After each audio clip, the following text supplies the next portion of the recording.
Welcome back to my channel. ఈ రోజు అయితే ఎంతో శ్రేష్టమైన ఆవు పాలు జున్నండి ఎలా తయారు చేయాలో చూపిస్తున్నాను. సో ఇదిగోండి చేసి నేనైతే ఇది అందరికీ పంచుతున్నాను. ఈ రెసిపీ ఎలా చేయాలో చూద్దాము. చాలా బాగా వచ్చిందండి. ఇది సంవత్సరానికి ఒకసారైనా తింటే చాలా మంచిదంట. గోమాతదండి ప్రసాదం, ఇది దేవుడికి పెట్టి అలాగే మా ఇంటి చుట్టుపక్కల వాళ్ళందరికీ పంచుదామని అరటాకులు ఎలాగో చదువుతున్నాను. టేస్టీ ఆవు పాలు జున్ను ఎలా చేసుకోవాలో చూద్దాము. మరి ఫ్రెండ్స్, ఈరోజు ఎంతో శ్రేష్టమైన బలమైన ఆవు పాలతో జున్ను తయారు చేయబోతున్నాను. ఇదిగోండి ఇవైతే ఆవు పాలండి. మనం ఇప్పుడు గేదె పాలతో చేసుకుంటాం కదా, అప్పుడప్పుడు ఆవు పాలతో కూడా తింటే చాలా మంచిదండి బలానికి. సో మనం ఈ జున్ను పాలు అనేవి ఆవు పాలతో ఎంత క్వాంటిటీ తీసుకున్నామో అంతే క్వాంటిటీతో మామూలు పాలు వేసుకోవాలండి. ఎక్కువ వేసుకున్నా మళ్ళీ జున్ను సరిగ్గా రాదు. ఇప్పటివరకు మనం పాలు పోసుకున్నాము.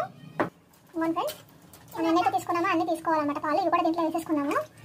ఈ ఆవు పాలు అనేది మనకి జున్ను పాలు సంవత్సరానికి ఒకసారి తినాలన్నమాట. మాది విలేజ్ కాబట్టి మాకు ఎవరో ఒకరు ఇస్తూ ఉంటారు. అయితే ఎప్పుడు ప్రసాదంలాగా మాకు జున్ను చేసి పంచుతారండి అరిటాకులో పెట్టి.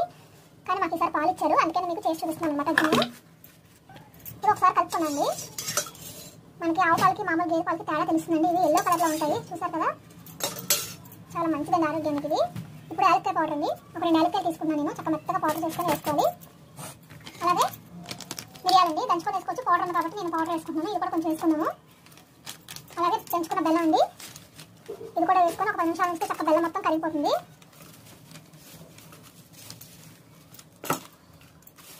ఒకసారి కలిపేసుకున్నాము. ఇదిగోండి ఫ్రెండ్స్, మొత్తం బెల్లం అంతా కలిపింది. ఇది మనం వడబోసుకోవచ్చు. అది మిరియాలు మనము దంచుకొని వేసుకుంటే కనుక వడబోసుకోవాలంటే పౌడర్ వేసాం కాబట్టి మనకి పెద్ద ఇది ఉండదు. ఇలాగే పెట్టేసుకోవచ్చు. కుక్కర్లోని ఇప్పుడు 4 విజిల్స్ అయితే వేయించేసుకున్నాము. కొంతమంది ఆవిరి మీద కూడా ఉడబెట్టుకుంటారు. నేనైతే విజిల్స్ వేసేస్తున్నాను. 3 విజిల్స్ వేస్తే మనకి చక్కగా జున్ను అయితే రెడీ అయిపోతుంది. దీన్ని ఇప్పుడు నేను కుక్కర్లో పెట్టేస్తున్నానండి.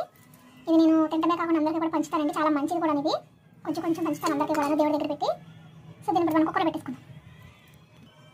ఇవ్వండి, కొంచెం నీళ్ళు వేసుకుని అడుగునా ఇది దీంట్లో పెట్టేసుకొని ఇప్పుడు మూత పెట్టేసుకున్నాము. ఒక 3 విజిల్స్ వచ్చాక స్టవ్ ఆఫ్ చేసేసుకున్నాం. ఫ్రెండ్స్, జున్ను అయితే రెడీ అయిపోయింది. చూద్దాము ఎలా వచ్చిందో.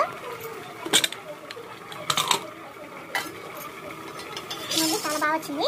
సో దీనైతే ముందుగా దేవుడికి ఫస్ట్ తులసిని తీసేసి దేవుడికి పెట్టుకొని మిగతా కొంచెం పంచుదామండి.